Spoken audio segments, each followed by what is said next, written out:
Kag sa nagapanguna nga balita sa Negros Island Region, naglagda na sang aga si Negros Occidental Governor Eugenio C. Lacson sang implementing rules and regulation para sa Negros Island Region Act sa provincial capital.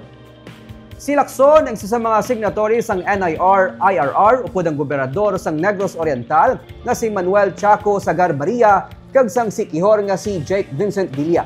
Tanan nga representative sa mga distrito sa bilog nga NIR, Bacolod Mayor Albi Benitez bilang alkalde sang highly urbanized city kag mga tiglawas ng Department of Budget and Management, National Economic Authority kag Department of the Interior and Local Government.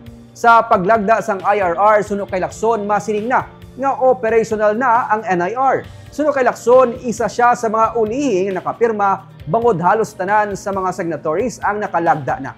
Damlag pa ginsiling ni Congresswoman Mercedes Alvarez sang 6th District nga wala anay siya nagpirma bangod sang iyang reservation matapos higing kakas ang provision sang IRR nga matagan sang ligwa ang mga ahensya nga makabutang sang satellite offices sa palaabuton kung kinahanglan. Pero para mapadasig na laman lang ang katumanan sang NIR, hindi naman mag-insist pa si Alvarez.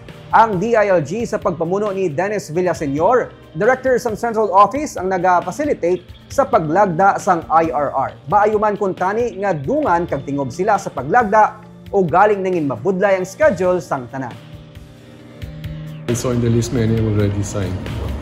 I'm one of the last ones to affix my signature.